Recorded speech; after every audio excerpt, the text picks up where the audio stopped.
Good morning from Los Angeles. Welcome to Power Hour every Friday, 10 a.m. Pacific, 1 p.m. Eastern. Welcome to the West Coasters, East Coasters. So we're going to continue doing Power Hour, and it's going to be an interesting one today. I think I'm going to do a little bit of different stuff today. So it's been a hell of a week. It's been a good trading week. Being on the right side, a couple of shorts that I was talking about last week was the right thing to do. Although, initially in the first couple of days kind of suffered a little bit. But, one thing about trading is you have to stick to your convictions. I mean, you could be wrong, obviously. But then if you have the setup correct, if you have your strategy correct, if you have your risk calculated correctly, I don't think you should have any problems with, executing. So, ouch is right. Yeah. Well, ouch if you're on the long side and wrong side at the moment. So, yeah. But I'm going to do a little bit of different stuff today. So I'm going to go through a couple of the trades that we did. When I say we, by the way, I'm creating this wonderful, wonderful Telegram chat group. It's free for the members of the channel. We have about 21, 22 members in the channel, some really, really experienced traders and some not so experienced traders, newbies who are kind of following.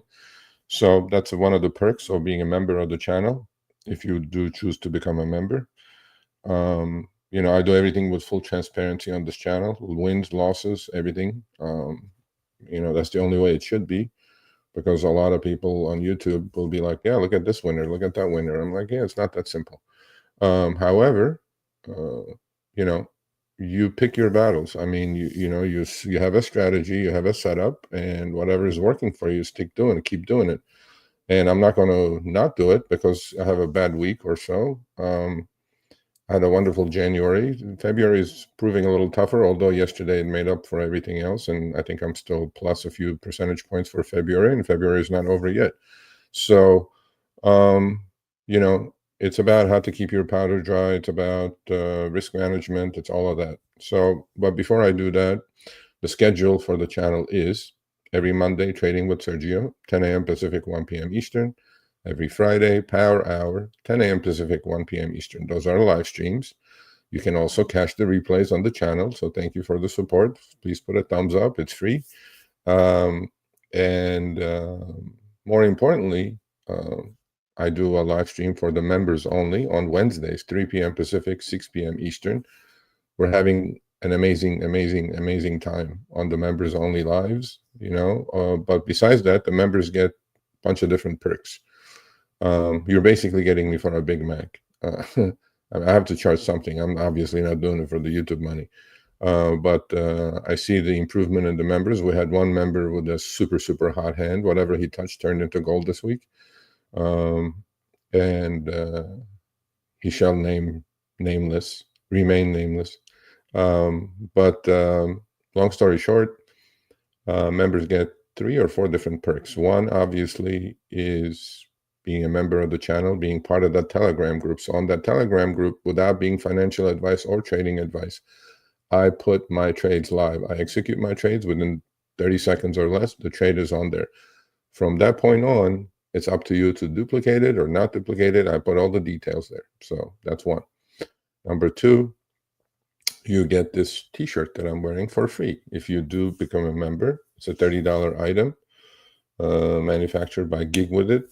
And you send me your, obviously, address and your t-shirt size, and I will send you one for free, including shipping. So it's like plus $35. You're getting it for $10. I think the membership is $9.99. And as I only have one membership, it's not about the $9.99. It's about what you're getting in value out of the membership. And then obviously you have the replays, you have the live streams, and the Telegram chat group. I mean, I think it's tremendous value. And this week it proved itself because we were on the right side of a couple of trades. And at the moment, we're kind of looks like, a lot is happening in the background, but I'll share my screen. So today I'm not going to talk about topics. What I'm going to do today is I'm going to go through the anatomy of a trade, how I put a trade together, I don't trade indexes that much, but yesterday I actually put up a chat saying that, I think we should be buying some index puts for hedging. I didn't, and now I'm kind of kicking myself, but it may never be too late, so I may do that during the live. But I'm going to go through 3 or 4 stocks that I've been, we took positions on the short side and the long side, okay? As you may know, most of you who follow me, I've been talking about China and for the last month and a half or so, very positively. And, and there is also a lot of negativity, out there. Boy, did they prove out to be right. Not they. The picks, I had the picks, right? Alibaba, Bilibili, Baidu, JD Uniface, Pinduoduo, which is the owner of Temu. So these trades worked out amazingly well. Most of us did wonderfully, except one member is killing it. Absolutely, he's just sticking with his guns. So that was on the long side. There were a couple of short trades. Everybody's favorite, Palantir, right? I mean, we know what happened with Palantir. So, but what I'm going to do is I'm going to go through the charts. I'm going to go through the option chain. I'm going to go through how I think of shorting something, why I'm thinking of shorting something.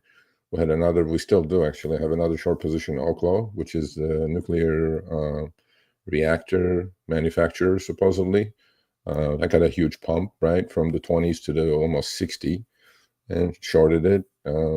They're doing well, down to about 37, 38 now from 55s. So what I try to do is I try to keep a balance. I can't be all long. I can't be all short. And what I'm looking forward to, what I'm trying to do now, actually today, I'm going to get assigned a bunch of shares on couple of different stocks. And I will also explain why I'm doing that. So it's going to be a little bit different. So hang in there. I'll go through chart by chart. I'll go through the position screen. And every Monday, Wednesday, and Friday, I'm posting my existing positions, current positions, on the community page of the YouTube channel. So please go check it out. Again, none of this is investing or trading advice. If you do decide to tag along, you do it at your own risk. But on the Telegram chat group, I do put in my trades live. So when I do execute something, it goes up there. Now, the point is, if you don't do everything I'm doing and you pick the loser, which there are, not much I can do about that. And then I do understand not everybody's account size is enough to do everything I'm doing, right? I mean, obviously sizing is important, but you need to understand where you're comfortable with what I'm doing. I don't suggest what I'm doing for everyone unless you're super, super experienced and you understand the risks, right? So I do understand the risks. So, and there are a few members on the channel that on the member group that do understand the risk. And there are some newbies, I don't think they do yet, but they're definitely moving along. So, again, not trading or financial advice. You do it at your own risk. And then when I do exit, I do also put the positions in. But it's not like I'm leaving you alone. So I'm just like, this is what I'm doing. Let it be cash secure puts, selling those puts and buying puts, buying debit spreads, all kinds of strategies, but, call credit spreads, put credit spreads. We're a supermarket here. We're a supermarket of ideas, and each idea belongs to a situation, right? And when you do get to your levels, you have to execute, and you have to have commitment. You have to be convinced that this is the right call that you're doing.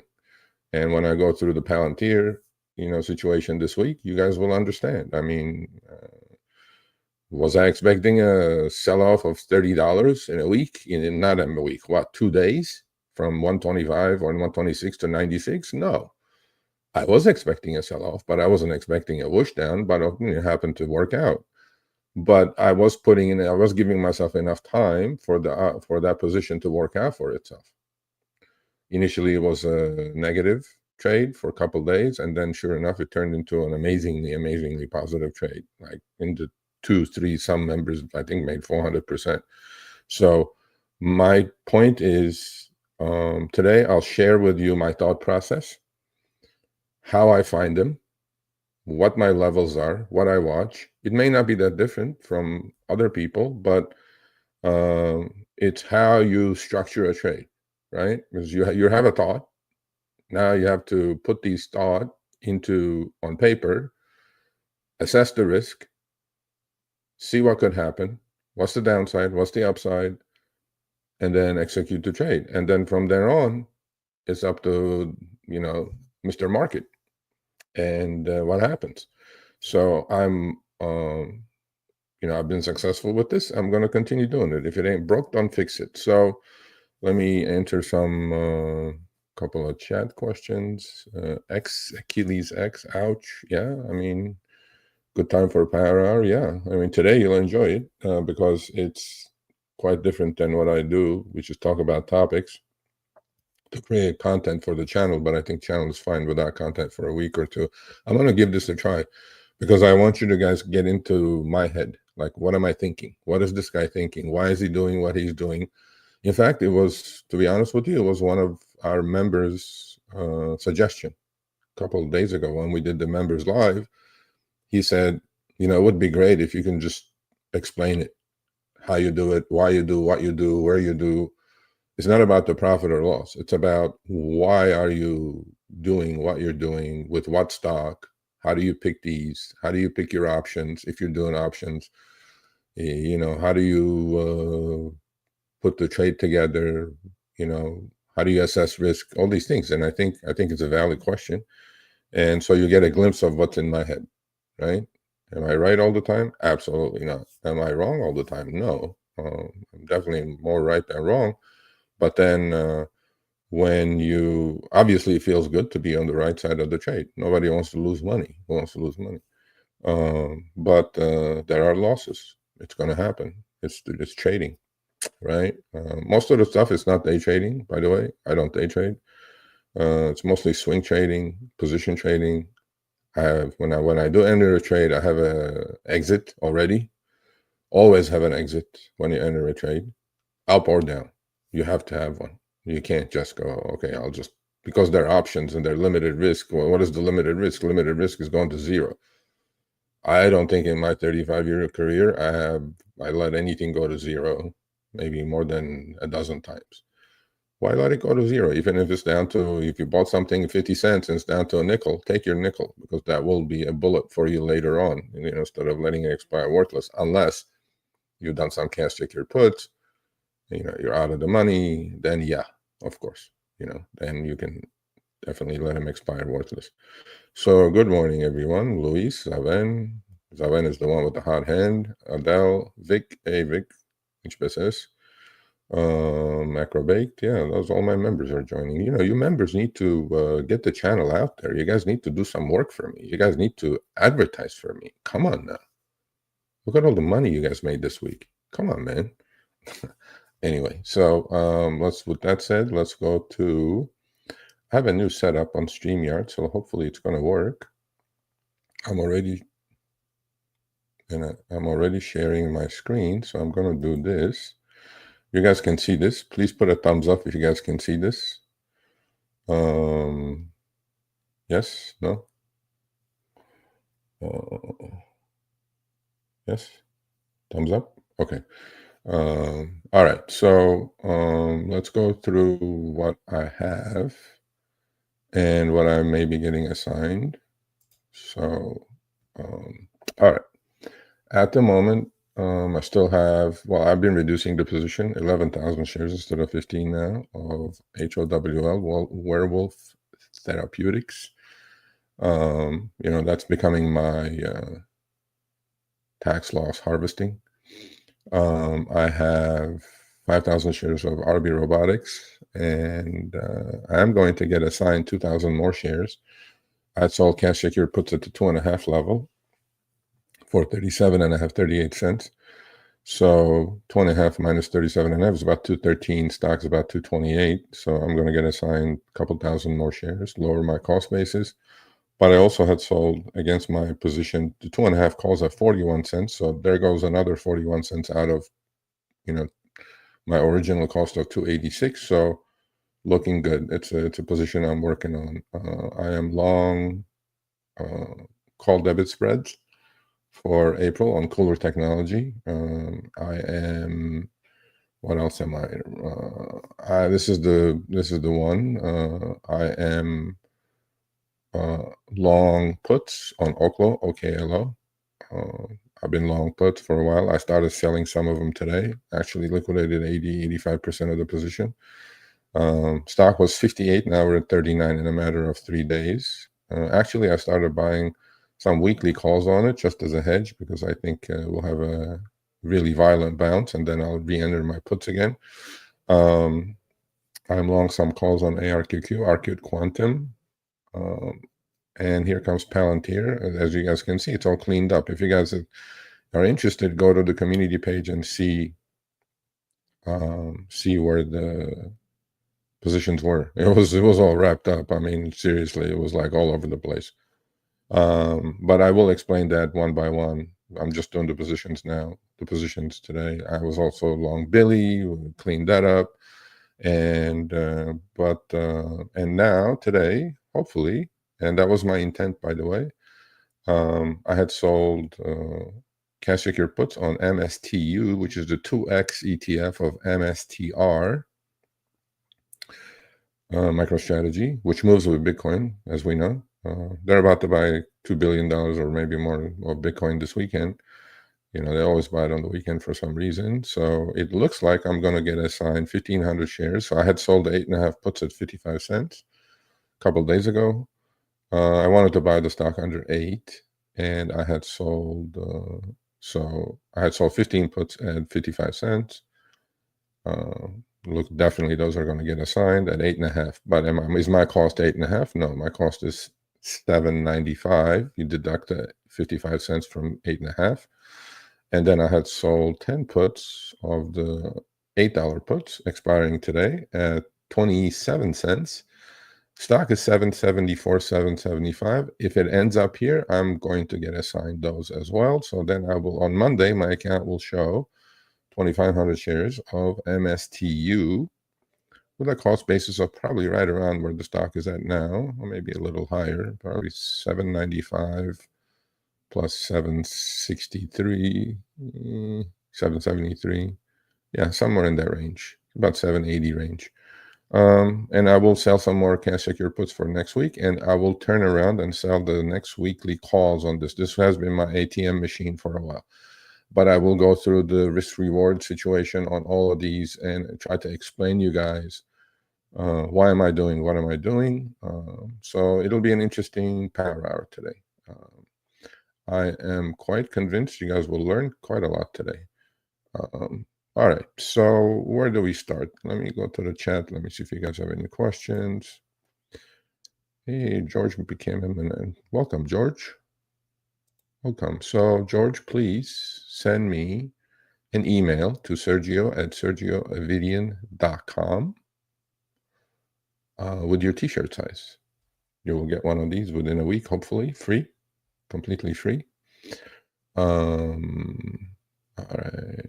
No, I never, see, this is important. I never forget about the little people, but I know you're working at it, and I know I'm very proud of you that you are pretty soon going to join the big boys with selling cash secure puts. This is the man right here. Holy smokes. He had a week of a lifetime, okay? I'm not going to lie. I mean, I've seen good weeks, but that's not a good week, okay? Let me give you a little synopsis of his week. All right. First of all, he's not a directional player. Was not until he came to the directional play supermarket.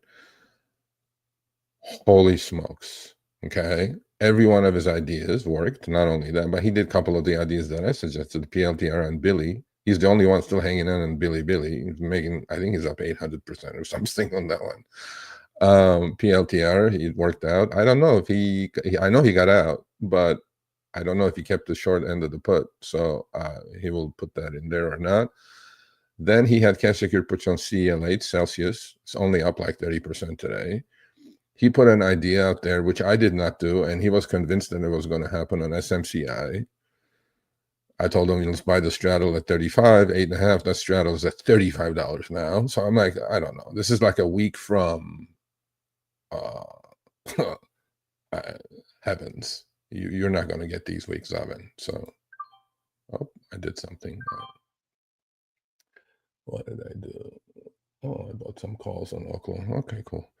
All right. So micro calls or puts on MSTR. I will get there in a second. Hold your horses. So George, thank you for becoming a member. So what I'll do, once you email me your t-shirt size and your address. Okay, we did something else. Hold on, things are getting active now. And what I'll do is not only I will send you the t-shirt, obviously, but I will also send you the link to the Telegram chat group. Okay, so then you'll join us. You'll join the madness on Monday. What the heck is going on? What am I buying? I don't know. I'm buying something. I don't know. I missed the PLTR entry price? On the put side, you did. I don't think you did the puts. We're already done with that. So follow the chat. You're in the chat. All right. So let's get into it. Let's get into it.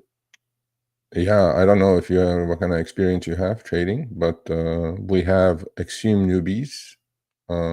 We have extreme professionals, including myself. If you call me a professional, no, I'm being facetious, but no, we have people all levels. We have newbies, intermediates, beginners. We have, there's something in the supermarket for everyone in there. We have a ton of knowledge, and you will definitely benefit from it. And the chat's very active, live. I mean, if you don't understand something, you put it out there, and somebody, if not me, obviously will answer it. So it's a super active chat. And welcome to the members. All right, so let's take a look at positions. Well, we did already that. What I wanted to do is, okay, let's take a look at it. No harm, no foul. Market's selling off hard. Bitcoin is selling off hard, so it's all good. Let's look at charts and then start with, yeah, SPY is down hard. It's about now 1.5%. Let's look at the charts. I hope you guys can see this. And this is my Think or Swim charts. This is the S&P 500. Yeah, selling off, taking out the 20 EMA. I definitely should have bought those. Definitely should have bought those puts. I may still buy it, actually. Let me see where they're at. March 600 puts. $8. No, 780. Low of 478. Yeah. High of 823. If we get a little bounce here at the end of the day, I will get into those puts. Just a little hedge, nothing more. You got to always have some sort of hedge protection. Today is option expiration, so weird things happen. This is the S&P 500. Still uptrend. Let me fix this because we're going to go through it. All right, so this is the S&P 500, kind of doing rolling over. It made a new soft new high. MACD is maybe turning down again, which is actually pretty negative, but I'm going to be really careful here. So let's get into the trade. So the first one we're going to get into is the Chinese play. I've been talking about a month and a half. You guys can go check out the power hours from the past. Let's look at some of these charts. BABA up again today. Look at that. I mean, that thing is going parabolic now, to be honest with you. But any pullback now on BABA to about 120 Alibaba is a buy or a sell cash secure put. I was on this trade like from the mid 80s. Got in, got out too soon, but there were reasons for it. So why did I pick the Chinese market? Okay, so this is Billy, which is YouTube of China. So let's just stick with these two because we traded these. Why did I pick the Chinese market? Well, I picked the Chinese market because there's massive stimulus going on. So in our market, we have a super tightly correlated situation between the US M2 and what happens to the market, right? M2 is the money supply. In China, M2 has gone Chinese M1, M2 has gone parabolic. Okay, that's number one. The real estate market is in the shambles. Their 10-year note is under 1%. So the Chinese government is doing everything to stimulate. I mean, they're throwing the sink. I mean, seriously, whatever they can do, they're doing. So that reminded me of what happened here during the pandemic. That's reminding me of what happened, in 2020. I mean, in 2008, the great financial crisis, right? So it's very similar to what's going on. So what I did is I went and picked the Mag 7 of China: Baidu, Baba, Billy, JDS Uniphase, PDD. They are the Mag 7 of China. So Alibaba is, let's say, equal to Amazon, or Bilibili is equal to Google or YouTube. Baidu is equal to, let's say, Google, and all these JDS, probably same thing. So when I start a trade, when I start something, I have a thesis. My thesis was the Chinese government is going to do everything not to have the economy slow down, number one. And then there was a lot of tariff talks, so all these stocks were getting beaten down, because if you look at long-term charts of these stocks, let's say if you look at Bilibili for 3 years, I mean, it has just started moving. This thing was, if you look at a 10-year chart, this thing was $150 number in 2021. Okay, we're talking, this thing got down to single digits. This is the YouTube of China. Okay, earnings are out too now. Alibaba, same thing. Alibaba, in October of 2021 was $320 a share. This thing got down to the 70s, 80s. No reason for that other than obviously their economy slowing down. But now I thought, okay, stimulus is there. Interest rates are being cut to zero in China. And yes, I do understand some of you may have questions about, tariffs, let's say, right? Well, tariffs, I think, is just nothing more than a bark, as we know. President Trump is doing exactly what he said he's going to do. He put the tariffs on, but I think it's more of a saber rattling situation, more of a negotiation tactic. So that's the fundamental side of the story, right? And so now when the fundamentals start coming together with the technicals, that's why I call myself a techno fundamentalist, okay, that's when you act, right? So what are the technicals? Well, I watch simple things. I don't draw lines. I don't look at too many things, because pictures telling me 1,000 words. Okay, when a stock is going above 200 EMA, all the moving averages are crossing each other to the upside. The golden crosses are happening. You got to pay attention, especially if it's happening with volume like it is. When MACD is going above zero, these are some of the technicals I watch. Simple things, nothing major, but you got to be patient with these, right? You could have been in Alibaba for years.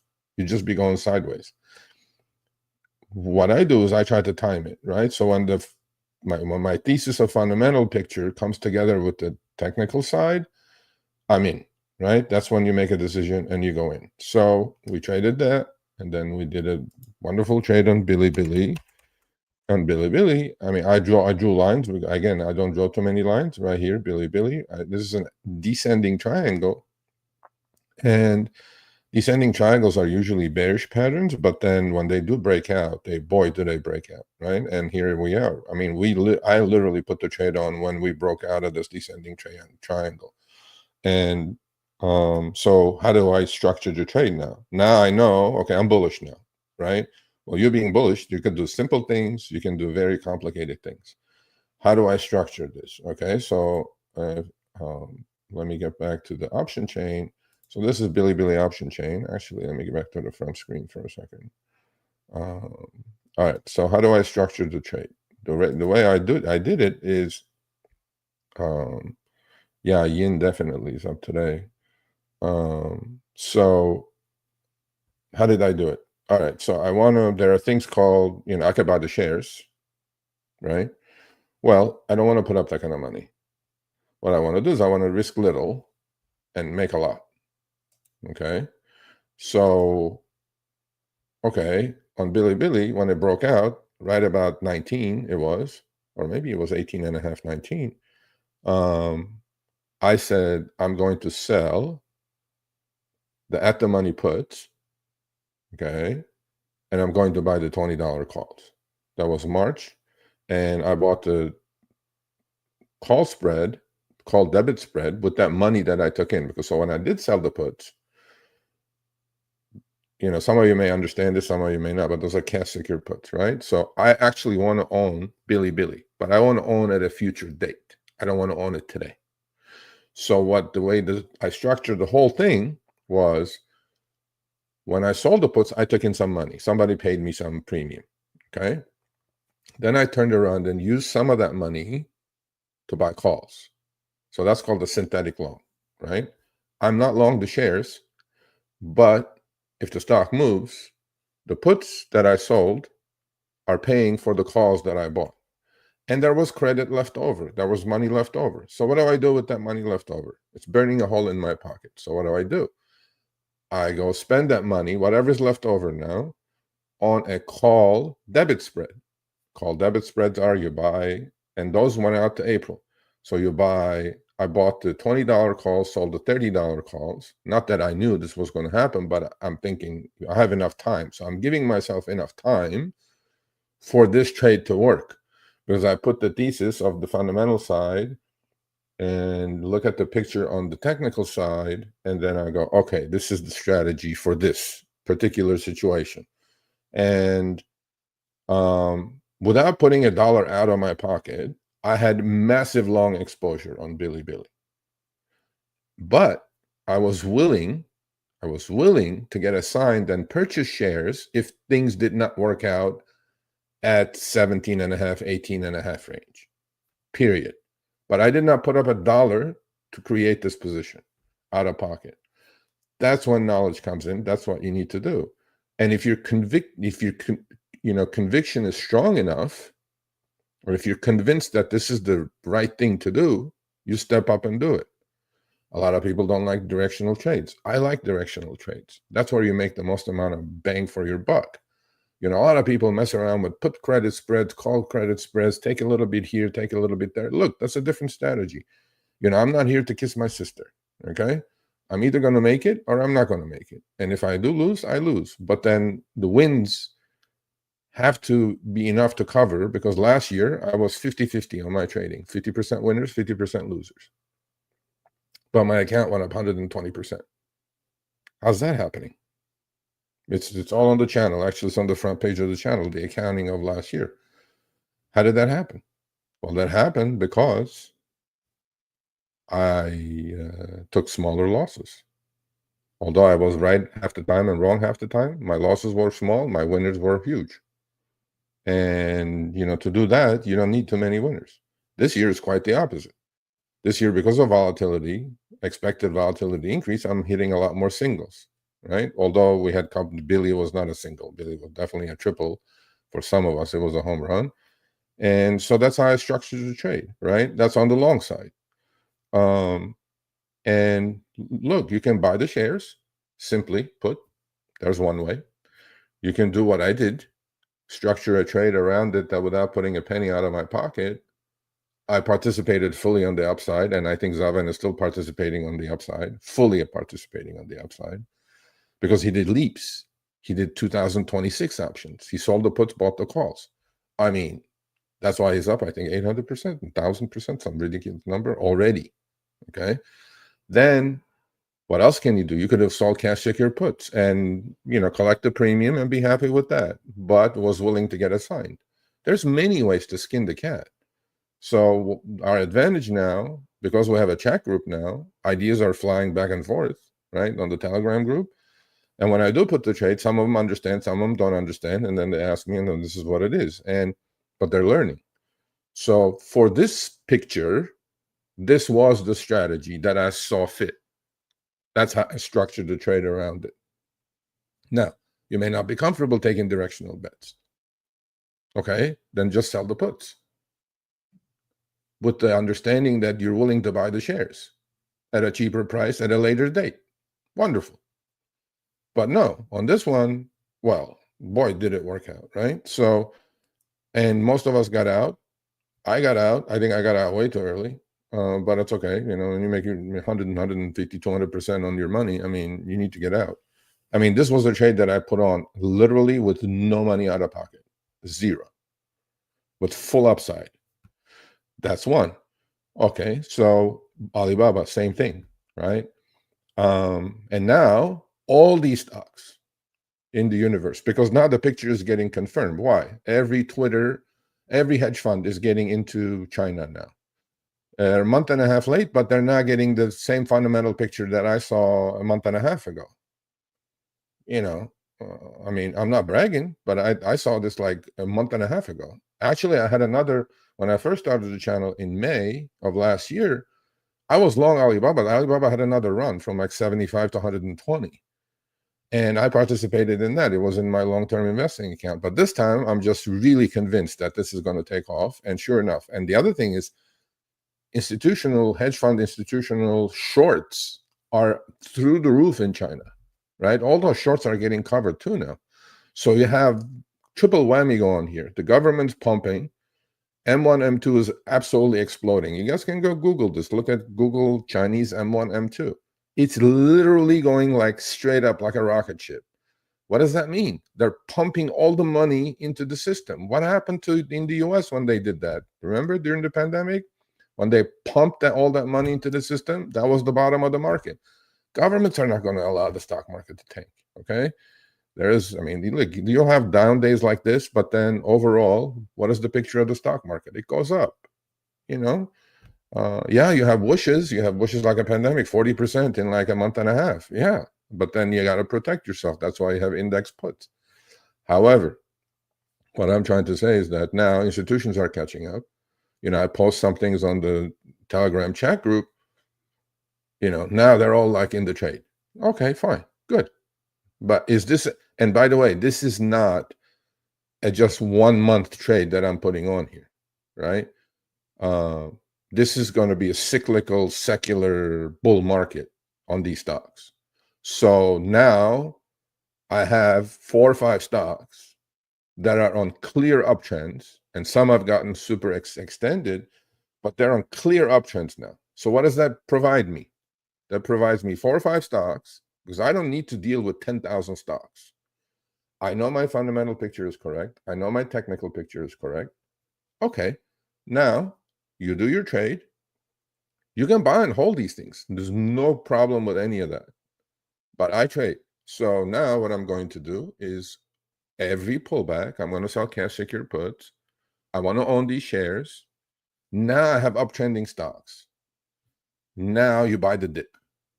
It makes my life so much easier now. So much easier. Because now I have 4 or 5 stocks that I know when they pull to the certain number, maybe they pull to a 20 EMA, to pull back to a 50 EMA.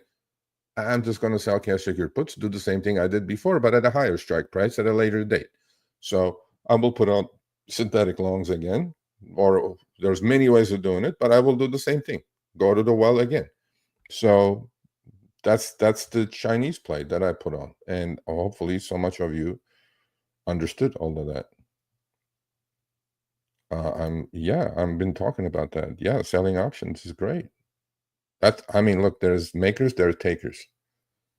I'm a maker, so I want to make market, meaning I sell options, collect premium, because time is on my side.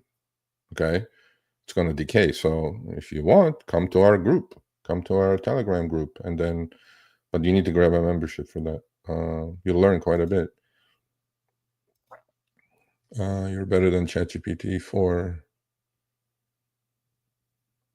You're better than.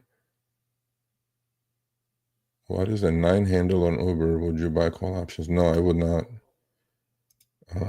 So much quantitative, easy money printing. Yeah, I mean, it was like writing was on the wall. I'm looking at the 10-year note in China. It's collapsing, going from 3% to under 1%. What happens? When that happens, that means the economy is slowing down. There's government's pumping money. That's what happened during the GFC here. Remember, zero interest rate policy for 15 years, and that's why inflation came back. You got to see the longer term picture. When you see the longer term picture, put it together with the short term picture, you have a trade. QE, yeah, QE in China is. I mean, you should all just now, while you're watching me, go Google M1 meaning M1 is M1 supply, money supply in China, M1 chart in China. Do it. You'll be literally, it's like a SpaceX rocket. So everything is being thrown into the economy. So that's why I'm like, okay, cool. We'll have a trade here. And, we're going to keep making money on this. We're going to keep going back to the well until it doesn't work. And ZERP is zero interest rate policy. All right. So that was on the long side. Okay. Now let's look at the short side of the story. Or what else is on the long side that we did this week? Well, Mr. Hot Hand over here had CELH and didn't do it. Well, actually, let's look at one thing that we did not do, which I think will be proper. And I think, yeah, I definitely think that's proper to look at. So, yes, it's after the fact, but the point is not being after the fact. The point is the strategy, okay? The point is the strategy. What are we doing here? Let's see. Okay. So he had this idea, one of our members, wonderful, right? One of our members had this idea on SMCI. You guys know about SMCI, right? Super microcomputers? Yeah, okay. Let's look at that. Let's take a look at that. This is SMCI. All right. So this thing was, I mean, we know the story on this, right? And they almost got delisted. Let's look at the 3-year chart. I mean, this thing was $122 a share. Actually got up to like 1,000. And after this break here, when the NVIDIA was hot, this thing ran from like, this is after split. It had a, I think 10-for-1 split. So it goes from 32 to 122 in 2 months. Okay. And then it pulls back, does a round tripper, goes back down from 122 to 17. Okay. All right. So, okay. My point in this is, either this thing is going to go to zero, right? Or, it's going to take off because they're trying to put their books together. Okay. So this is the 1 year, one day chart. That's what I look at mostly, 1 year, 1 day. Hopefully you guys can see this. So, let me adjust this. Okay. The stock has been under this 200 EMA, went down to 17. From 17, there was news that, they're putting their books in order. They have a new auditor, they're going to restate earnings and all that good stuff. All right, okay. So stock's already down 90% from, I don't know, man, from like 122 down to 17, right? Okay. See, that's the time that you don't do cash secured puts. I mean, you'd be just dead. You're just absolute smashed. So how do you treat a stock that's going from 122 to 17, right? What is the strategy for that? Well, how about call credit spreads? You sell calls and buy puts, just like we did the opposite on Billy. We sold puts and bought calls, right? You can keep selling calls, naked calls, just naked, or call credit spreads. Call credit spreads are, if a stock is at 30, right? You sell the 35 call, buy the 38. You sell the 35 call, buy the 38 call. So yes, your downside is, your upside is limited because all you can do is take that credit in. But if the stock explodes and goes higher, then your downside is limited too, which I will show in a minute on Palantir, which we traded. And, the account doesn't show any positions except my call credit spread that I sold at like $1.20, which is expiring worthless, obviously, today. But so his idea, one of the members' idea was this. It was the day that earnings were going to come out. It was right about here, right about 35, right here. Okay, I'm pointing it. The stock had a run from 17 to 43, then pull back all the way down to 25 again, just kind of going sideways on low volume. But volume for me tells a lot. Look at the volume here. This is money going into the stock. This is conviction. Okay. And then look what happened to the volume while the stock is going sideways. Okay, sideways to lower, zero volume. Compared to what it was. And then here comes the volume again. So volume for me takes precedent over price. When volume comes in, these are not retail investors. These are institutions who are committing millions, hundreds of millions, billions of dollars into this. Okay. But the point I'm trying to make is when the stock was 35, earnings were going to come out. He said, I want to participate. I think it's going to go to 60. I'm like, what makes you think so? Why, you have some information that I don't know? And he goes, no, I'm just gonna, I'm convinced things are going to get straightened out. So I suggested something called a straddle. Again, a different strategy for this occasion. Would I do a straddle on Bilibili when it's breaking out? No. Would I do a straddle on this before the day before the earnings come out? Yes. And I remember, like it was last week. I remember it like today. I said, well, we have time until February 28th. Actually 21st, which is today. And this was happening like last week. And I said, why don't we go buy a straddle? He goes, what's a straddle? All right, straddle, as we may or may not know, straddle is you go buy, if the stock is at 35 and you expect the stock to make a massive move. So for a straddle to work, the stock has to make a massive move. Massive. Okay. So, but I said, what is your upside? He goes, like 60. I'm like, bro, stock is 35. How's it going to go to 60? He goes, I don't know, but I feel like it's going to. He goes, it's either going to go to 60 or it's going to go to 10.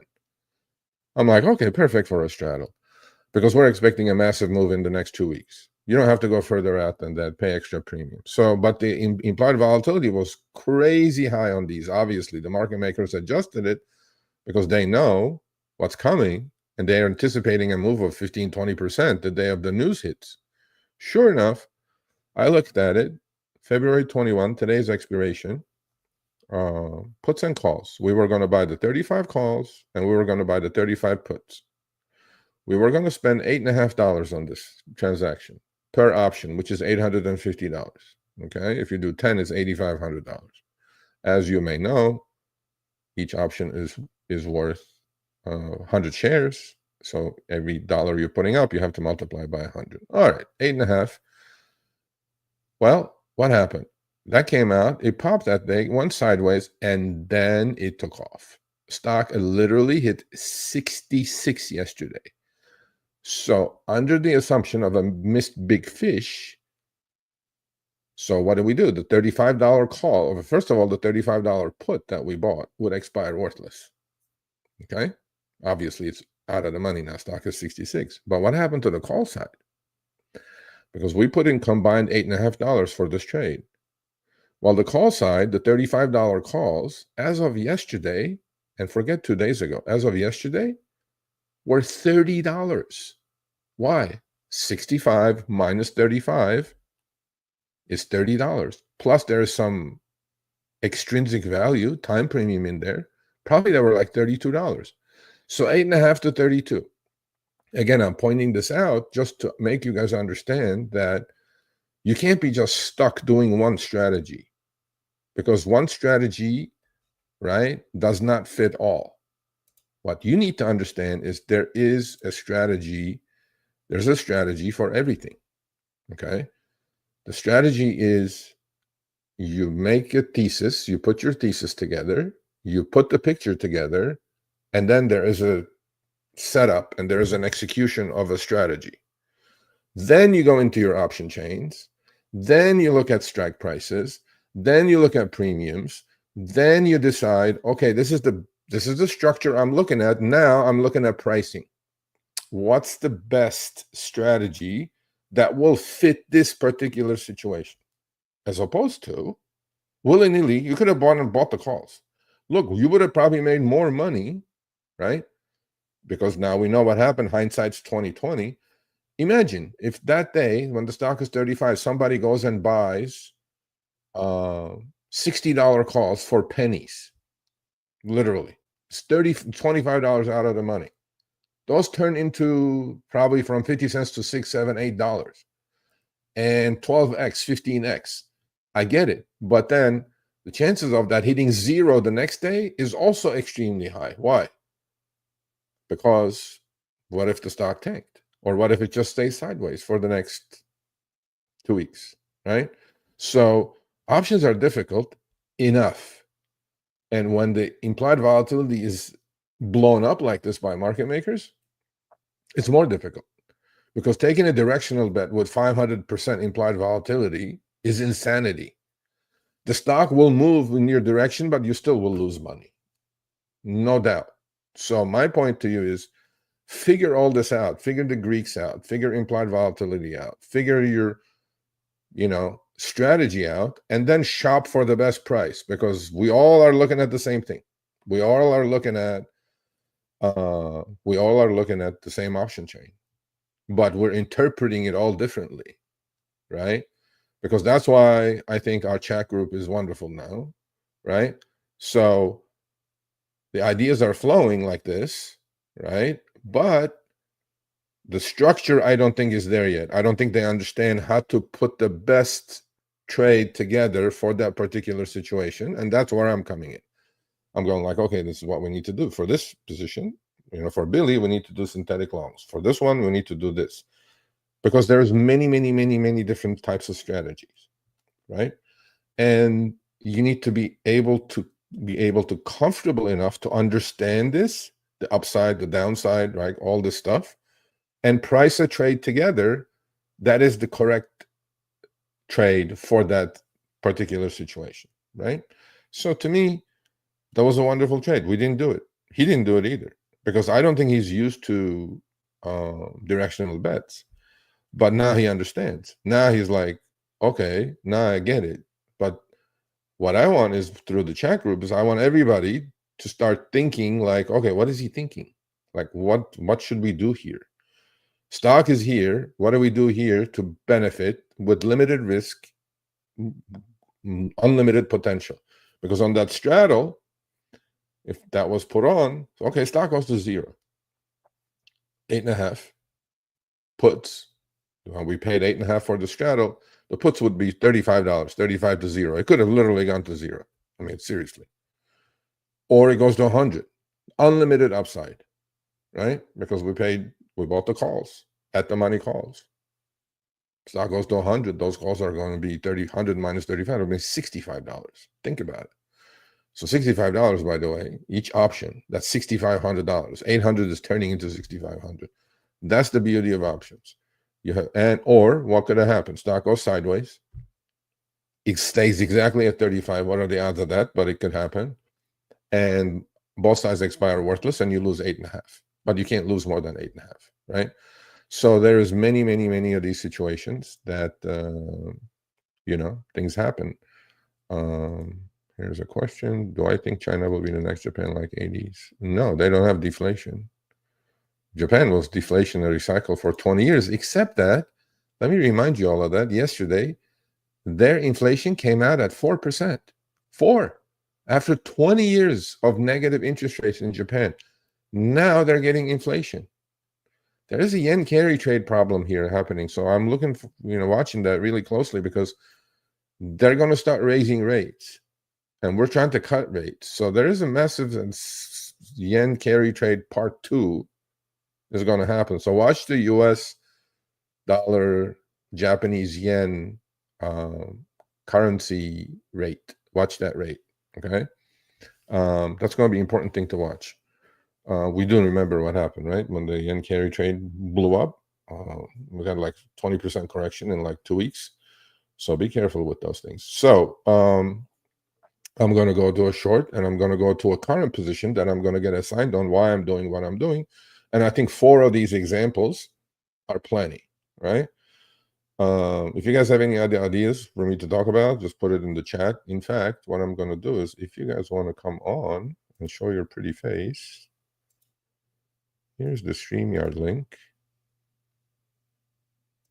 Here it is. If you guys want to come on and chit-chat a little bit, I'm all game. So George, again, thank you for becoming a member. Please send me your address, your t-shirt size.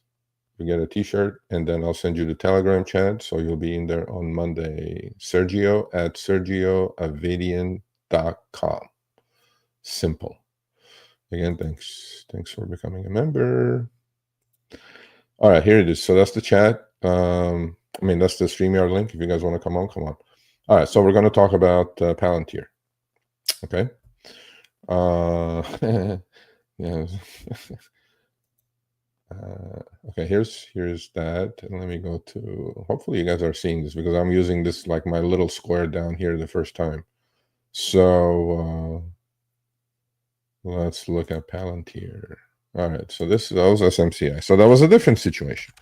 Okay, here's Palantir. Holy mother of Jesus. What a winner this has been. Huh? I mean, think about it. Last year, this thing was 20. Last April. I'm not even going back. I think this thing was down to single digits. I think this was $7 a year and a half ago. All right. So what are we looking at here? All right. We're looking at a chart that is going from the lower left to the upper right. And at the end, it accelerated to a point that I was like, okay, well, I had enough of this bullshit. So let's take a look at it. Let's look at the levels, right? So Palantir truly had one single correction all the way up, which was right here. It was from about 85 to 65. Came and literally kissed the 50 EMA. And from there, in a matter of less than a month, it doubled. I mean, this is, by the way, this is not your Joe Schmo's, Uncle Bob's software company, okay? The company is $250 billion market cap company. Now, the fundamentals support it. No, absolutely not. It's selling. And now, after this sell-off, it's still selling at 85 times revenue. 85 revenue, not earnings. They have no earnings. Half the earnings are coming from interest income that they're collecting from T-bills on their books. So that's the fundamental stuff. So I'm looking at this now. All right, I thought it was expensive at 70. I thought it was very expensive at 85. In fact, you guys can go check it out. I shorted the stock and sold the puts. So a lot of people are not going to understand it, but I'm not going to get into that. That's another strategy that I do. But when it got up to 120, right about here, 118 actually. And so this was the earnings, last earnings report. It had closed at 85. It gapped up to 100, then just kept squeezing higher, right? It's not because of short squeezes. I mean, there's some shorts in this, but so what I'm trying to explain now, I'm putting my thesis together, okay? And then I will talk to you guys about the structure of the trade, okay? My thesis was, okay, this thing is a wonderful company, and I'm not against the company whatsoever. They create efficiency. Doge is happening, we need more efficient government, and their software allows that to happen, all that good stuff. However, I'm going like now at 125, $280 billion market cap, selling close to 100 times sales. I know things get out of whack in our markets. We know that, but not this way. This was a little too much. So I'm going like, okay, so right about 118, I go, I want to short this. Why? Number one, should I short this technically? No, it's making higher highs, higher lows. However, when everybody's in the boat and when things go parabolic, and I'm going to talk about the OKLO trade, when things go parabolics don't end well. Now, those are pump and dump stocks. Those never end well, right? You get caught with one of those, you're screwed. But this, we're talking Palantir. We're talking a $300 billion company. So now I have to be really careful with this. I can't be super aggressive with this, but I know there will be a pullback. Now, you may say, Sergio, all the way up, you don't participate, but you try to go pick a top? That's an idiotic thing to do. I agree. But the money on the downside is made a lot faster than it's made on the upside.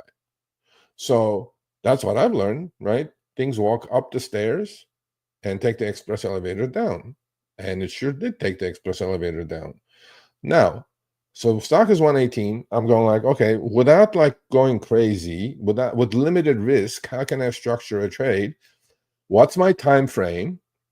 Where do I think this correction is going to happen? First of all, time frame. When you're doing options, is my time correct? Because, let me put my face up there. So that's the chart. Because hold on a second. Is my time frame going to be correct? Okay. So we got all the catalyst in, all the news is out, earnings are out. Technically, it's extremely overextended. So now I'm putting a thesis together. I'm going like, okay, the fundamentals don't support this price. Fine. But then fundamentals could get out of control forever until you're broke. So I'm very aware of that. That I go like, okay, you know, things can go irrational until I'm broke 6 times over. So you learned that quite a bit. The market will teach you that. But oh boy, when you're right, you're right. So fundamentals don't support the price. Technicals are absolutely parabolic. Parabolics never end well.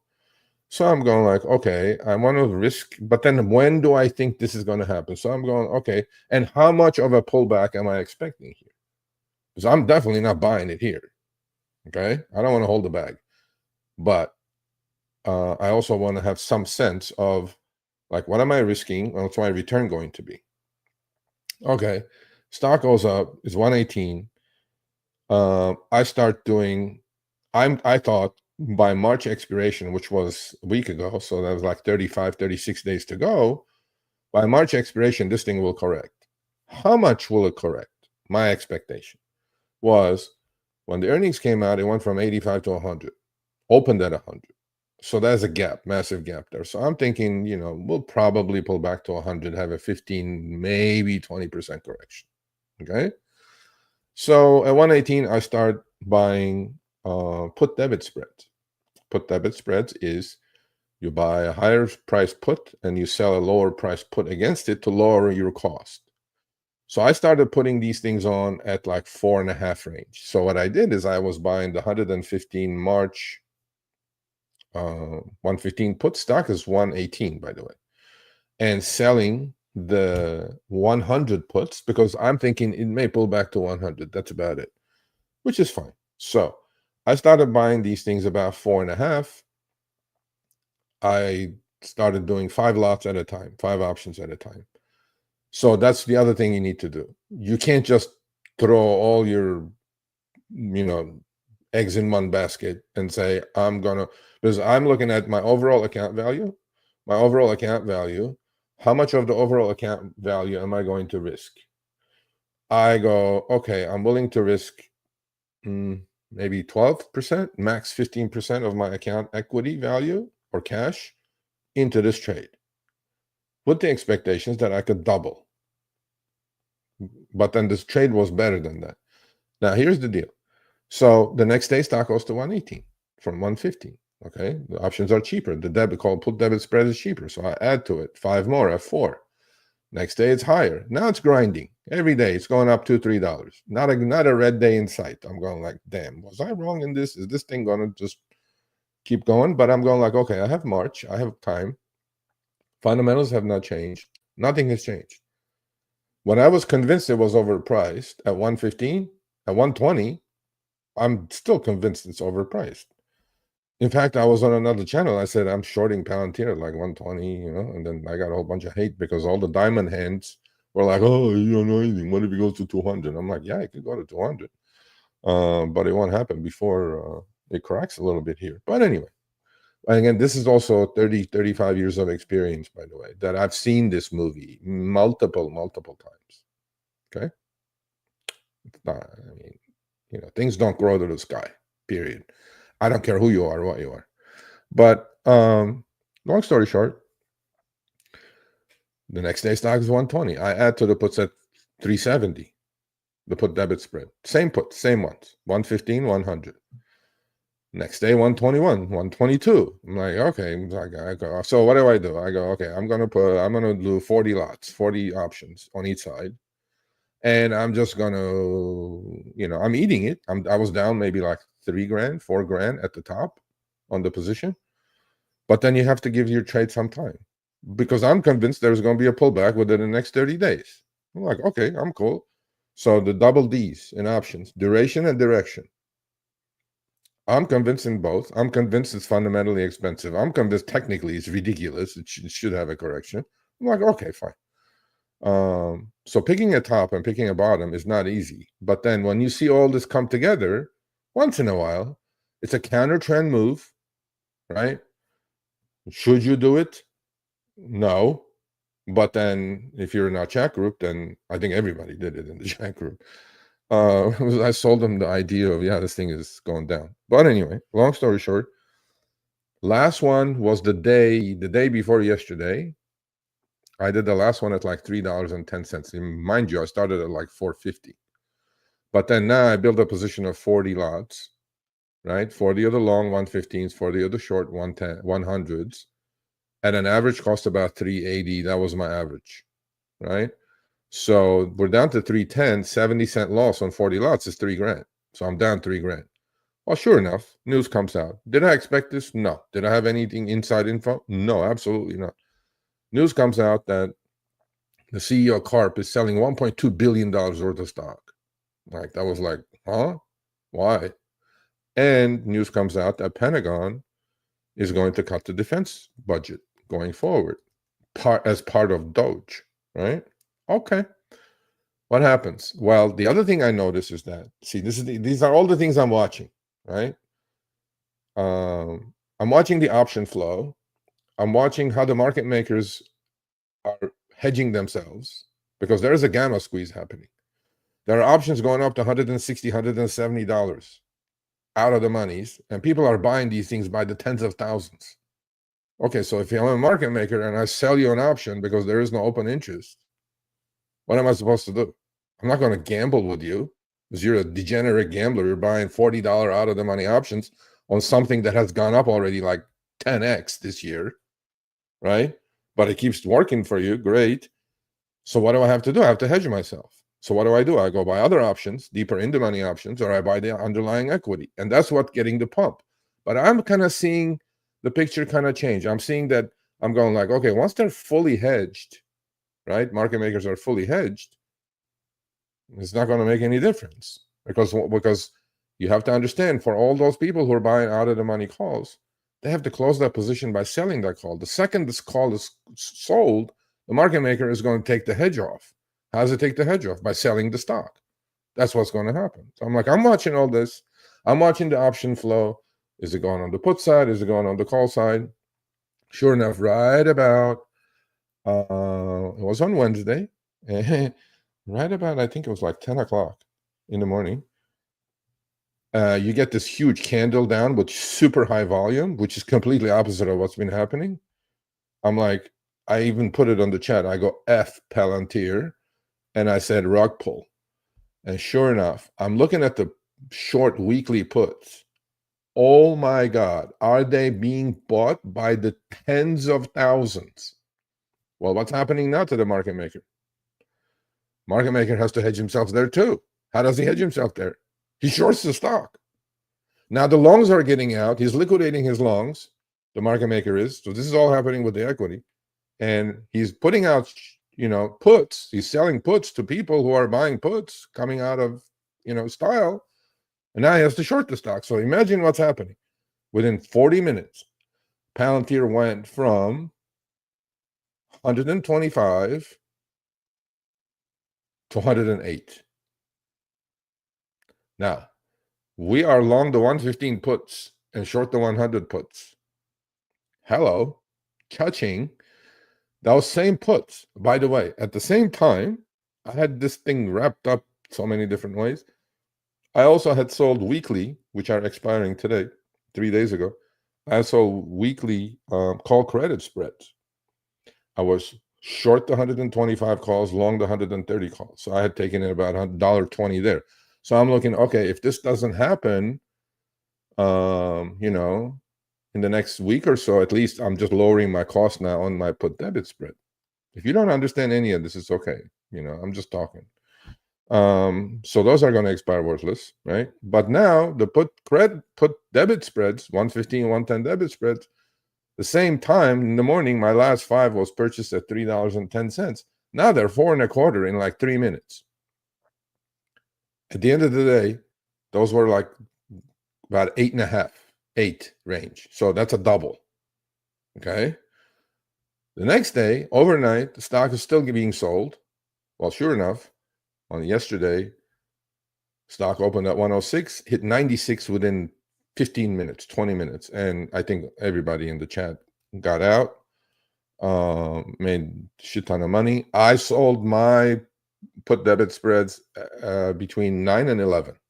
So double and a half range. But then now I have the call credit spread that's ending worthless, which was fine. So it was a great trade. It worked out beautifully. Yeah, that was a rug puller, right? And yeah, that was fantastic. Well, we're all out now. Now Zaven is on the now she's becoming a directional bet master. You gotta have patience with these, man. I just explained to you. PLTR is down to that. I should have sold that synthetic short. Okay, now I don't know what that means. I mean, you should have bought that synthetic short, not sold that synthetic short. So let's explain that. He kind of phrased it incorrectly. So just like we did in Billy Baba, you sell the puts, buy the calls, out of the money calls. You sell at the money puts, buy the out of the money calls. Okay? That's a synthetic long without owning the shares. If you don't want to short Palantir, which you can't physically, what you do now, you could have. That's what he's saying. He goes, he had a trade that he put up. He goes, I'm going to sell the 105 calls and buy the 105 puts for June. June. I'm going like, I wouldn't do that. You know, why? If you're so convinced, just go to March. You have plenty of time. So that shows me that he didn't have conviction, right? But the point is, I wouldn't have done those either. I would have done maybe sell the 110 calls and buy the 100 puts for credit. Right? He's going to learn though, because he was like, okay, so this directional thing is working out well. Let me just make hay while it's lasting. No, I'm patient. I think Palantir is bouncing or will bounce. On a day like today, that the market's eating it, Palantir is only down a couple points. So, don't give up on Palantir. But I think there'll be a bounce, probably 50% bounce, which it did actually today. It bounced to 109. That was 50% correction from 125 down to 95. $15 is, about 100. I mean, $15 is about 110, so it got up to 109. So that's what he's trying to say, that, synthetic short. Yeah, now you can sell the call and buy the put. That's a synthetic short. You could have done that. So any other comments or questions? Oh, actually, let's talk a little bit. Let's look one more. Let's take a look at what's happening to the marketplace. Let's take a look. Oh, my favorite. We're going to talk about what I'm about to get assigned. Let's see how ugly that picture is at the moment. Well, our favorite, MicroStrategy. It's 310. So SPY. Let's see where the S&P is. Oh, sell-off is accelerating, folks. I definitely should have bought those puts. Yeah, look at this. Option expiration. We're down to 601. I looked at the 600 puts when we index was 606. And yesterday we're at 610. Yeah. Tough. Well, we'll see. Back at the range. Here's the new trade. This is my ATM machine. We all know about MicroStrategy, correct? MSTR. MSTR is a Bitcoin surrogate, Bitcoin proxy. Michael Saylor, Infinite Money Glitch. So you can do Bitcoin many different ways. You can do Bitcoin itself, buy it on Coinbase, take custody. You can do whatever you want, right? Take cold storage mostly. So IBIT is, let me put the daily chart. Why am I looking at 2-minute chart? Here's IBIT. Okay, this is IBIT.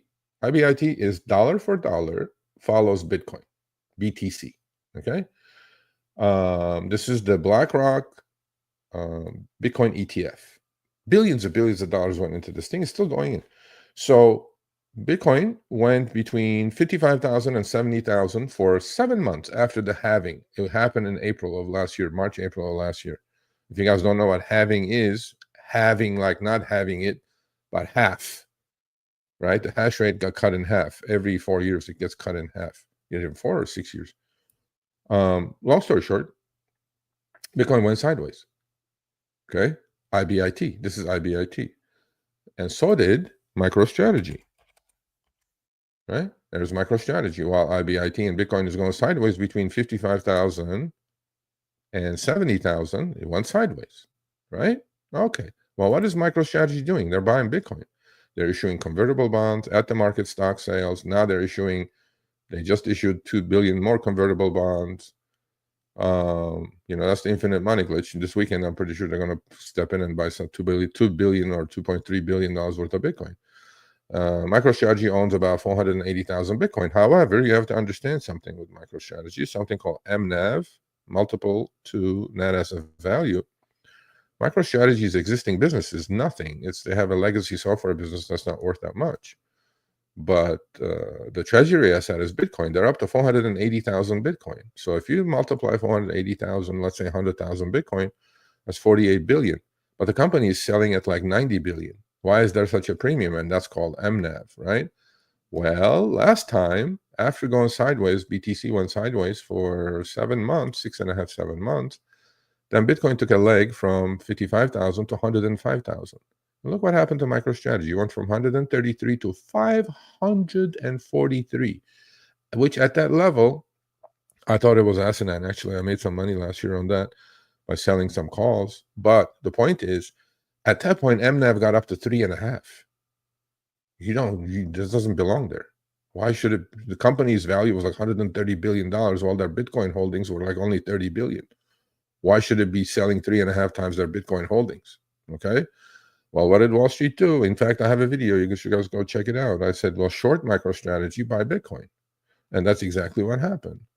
Now, MNAV, as of today, we're down to like 1.6. I think 1.5 is a good buy on MicroStrategy. It should have some sort of premium, right? But now, to me, this looks like just going sideways. It's going to go sideways, keep going sideways until, if you're bullish on Bitcoin, the 200 EMA is catching up. Still 250, 260. Could it go to 250? Of course you could. So I'm not trading MicroStrategy. I'm definitely not trading. Well, it's not MicroStrategy, it's strategy now. I'm definitely not trading Bitcoin. What I'm trading is the 2x ETF of MicroStrategy, the tail of the tail, which is MSTU. So MSTU, it definitely looks like I'm going to get assigned those shares. So MSTU went from $2.41. This is the 2x ETF of MSTR. When MicroStrategy or strategy went from $130 to $540, this thing went from $2.41 to 31.5. Okay, because this moves 2x. So if MicroStrategy moves 10%, this moves 20%. Period, up or down. And there is slippage in this, so you guys got to be really kind of careful with this. So here's the deal. I am trading MSTU and its options. How am I doing that? Every time Bitcoin is about to 94, 95, 93, 95,000, MSTR is about 310, 320. Well, I am selling cash secure puts. So actually on Wednesday, I sold 15 of the $8.50 puts at 55 cents, and I sold 10 of the $8 puts. So on Monday, I want to create maybe like 5,000 share position in this. On Monday, I will sell weekly. I am only doing these weekly, people. Do not do these more than a week at a time. So if it ends up here, 758, for sure, 8.5s are going to be assigned. Also, the 8s are going to be assigned. So I'm going to own 2,500 shares in the account on Monday at 775. So again, thesis and structure. The thesis, I'm bullish on Bitcoin. Okay, that's number one, my thesis. However, what if it goes sideways for another 6 months? Right? So what MSTU does is it follows MSTR. So every time MSTR bottoms, that means Bitcoin bottomed. Right? You can follow IBIT, you can follow BITX, which is the 2x ETF of IBIT. You have all these choices, but I've chosen MSTU as my trader. Okay, I've done this for months now, for about, I think I've done this like since probably right about here. So since middle of December. And so what do I do? Every time Bitcoin gets down to 95,000, 92,000, which I think is in the bottom of the trading range, which should be the bottom of the trading range for MSTR. Could it go lower? It could go lower. What I do is I sell cash secure puts. So I will get assigned. On Monday, I will sell weekly cash secure put some more to increase the position now on Monday. Right now, stock is 758. So on Monday, I will sell the 7.5 puts. If I get assigned, if the stock is below 7.5, then I will get assigned more shares next Friday. But at the same time, what I'm going to do, on any rally, I'm going to sell the calls as well. Because my cost, if I get assigned everything today, which looks like for sure I'm going to do, I'm going to sell, at the same time I'm selling the cash secure puts, I'm going to sell the $8.50 calls. So let's look at pricing. So now I'm structuring the trade, okay? So let's look at pricing. So there's MSTU, option chain, 755. Definitely getting assigned all of it, right? So 2,500 shares, and my cost is going to be, let's see, my cost is going to be what? So 55 cents I took on the 8.5, so that's 7.95. I took in 30 cents on the 8s a 3 days ago. That's 7.70, 7.95 cents, 7.80 is going to be my cost, 7.82 or so. Well, we're at 7.55, 7.56, so I'm down 25 cents. Wonderful. Well, that's half the position I want to do. So I'm legging in now, right? So now this is March 20, so we're not going to do March. We're going to go to February 28th. So I'm looking at the option chain. I'm trying to structure my trade, okay? So this is next week's expiration. So next week's expiration, 7.5 puts are already at 50 cents. 8 puts are 80 cents. Okay. So the puts I sold this week were 8.5 cent 8s. Well, now next Monday, once I get assigned these, I'm going to go start selling the 7.5 puts. I'll probably do the 7.5 and 7s. So I'm legging in. So I'm creating this basket with 4 different prices, 4 different premiums. Now, at the same time, because Bitcoin can go to a 75,000 and this thing can go to 5. So I need to look for a little bit of a protection. I'm looking at basically weekly return on this, right? That's my thesis, and I'm going to try to make that happen for myself and my account. So as of this minute, the $8 calls, so you guys understand, my cost is going to be about 782 range, true cost after the premium I took in. Well, the $8 calls right now are selling at 35 to 45 cents for next Friday. Okay? Think about it. So now on Monday, when I'm selling the 7.5 puts, the cash secured puts for 50, 55, 60 cents, I'm going to turn around and sell the calls as well. So now I'm taking in combined, I'm taking in 55 cents plus 40 cents, almost $1 for one single week on something that's $8. That's 12.5% return. Now, you're going to say, well, Serge, why are you selling the calls? Maybe I won't. Depends. If Bitcoin is going higher, that means MSTR is going to go higher. That means MSTU is going to double higher, right? Then I'll just wait, hold on to the shares. I may not sell it, but I think Bitcoin is going to go sideways for another few months here. So I'm going to keep repeating this over and over and over. And my thing is, I want to create a 5,000 share position. I want to sell calls, sell puts, sell calls, sell puts, period. And keep lowering my cost basis. Now, I could lower the cost basis today. You can say, why don't you sell the $8 calls? You're 755. Well, let me just get put and let's see where we are on Monday. Because if Bitcoin is lower over the weekend, as we know, Bitcoin trades 24/7, right? And weird things happen on the weekends to Bitcoin. So I'll now this is the opening position, and then I'll leg in some more on MSTU on Monday, right? So that's it. That's where we are. And I just wanted you guys to understand how I think about things, how I'm structured. If you're not bullish on Bitcoin, if you think Bitcoin is going to 50,000, you don't do this. Okay. What's the downside? What's the upside? Well, upside is unlimited on this. Obviously, if Bitcoin goes to 200,000, this thing is going to go from 7.5 to 35. Because if strategy goes from 310 to 600, this thing is going to go up 4x. So that's one. What's the downside? 0. Literally. Right? Okay. How does it? Well, it won't go to 0, we know. But what if strategy goes down to 250? Well, this thing is going to go down to 5, but it's okay. Why is it okay? Because I keep selling weekly calls against it if I get stuck. I doubt that I will, but if I do get stuck, which could happen, but I have figured that downside out. I have 30% downside, unlimited upside. I'll take it because I'm bullish on Bitcoin. If you're not bullish on Bitcoin, don't get anywhere near this thing. Okay, your thesis has to start with I'm bullish on Bitcoin. Done. Long term, short term, whatever. But this thing should not be traded. It should not be bought and held unless you're doing these option strategies, because there is slippage here. And last time, by the way, Bitcoin was at 95,000, which I don't know where it is. I think it's 98, 95, something like that. This thing was up here about 17, 18. So the reason this has slippage is because these things don't own MSTR shares. They don't, they have swaps and they have options. So as we know in options, there's decay. So again, the thesis is I'm bullish on Bitcoin. I don't want to trade a $300 MSTR stock. I want to trade the 2X. I'm going to get the most bang for my buck. And that's the trade that I structure. Again, I'm just going through the anatomy of how I put these things together. And are the numbers making sense, right? When I sold these puts, numbers made sense. Did I think stocks is going to be 7.5? No, but it could. Okay.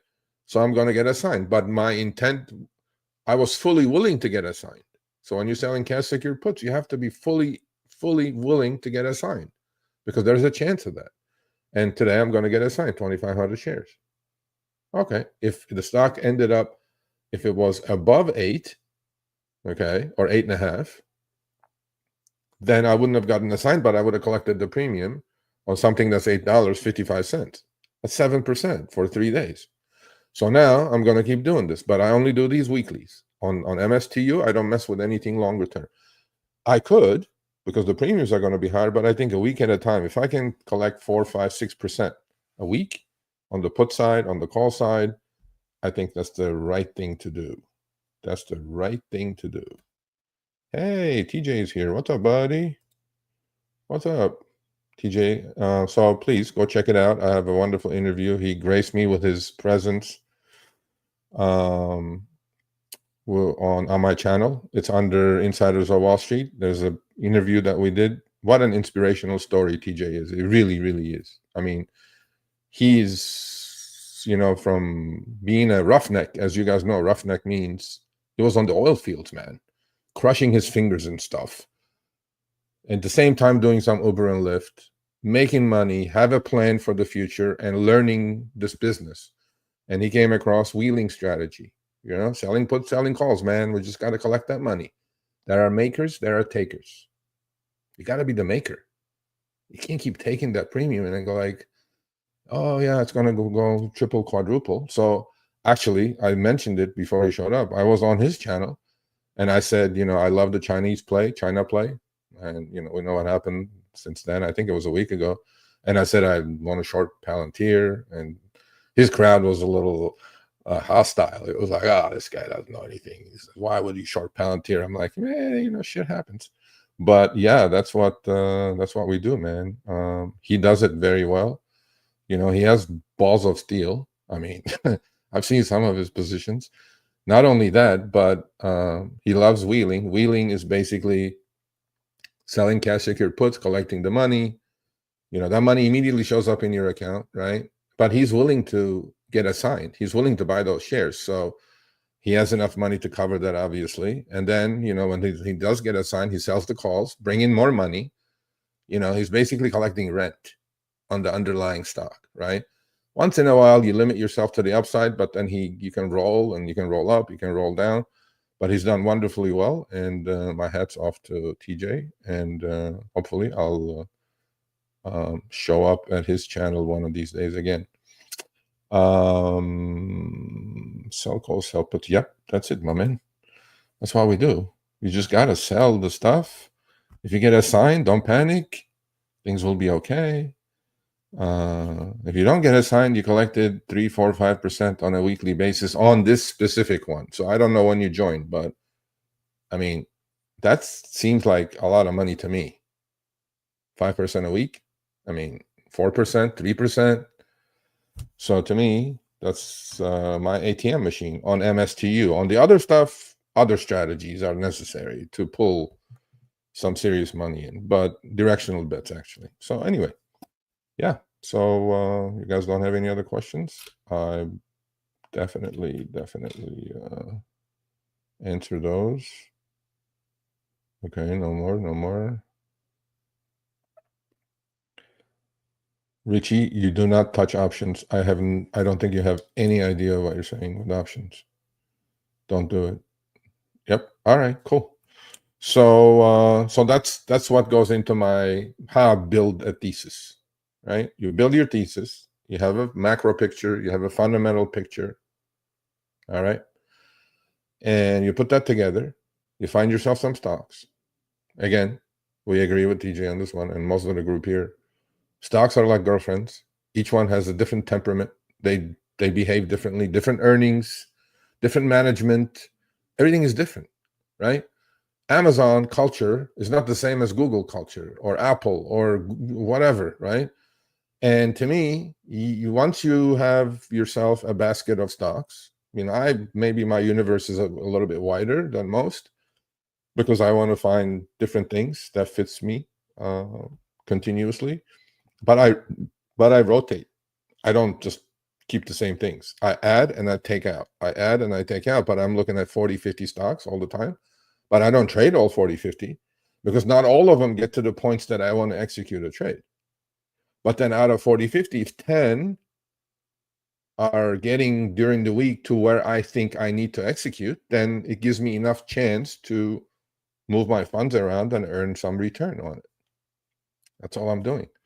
And I suggest highly you do the same, as opposed to be a stock jockey or a hummingbird, go day trade, draw all these 80 lines this way, that way, this way, create all these biases. Look, if you're doing it successfully, all power to you, but I am not good at that. And I discovered what I'm good at. I stick to it. I stick to what I know best. And what I know best is to make some money. I don't know. I mean, that's the conspiracy side. I don't know. I have no idea. I really don't care, honestly. So where is Bitcoin? Is Bitcoin like, let's see, did it really take a dump? See, I can see, I'm looking at our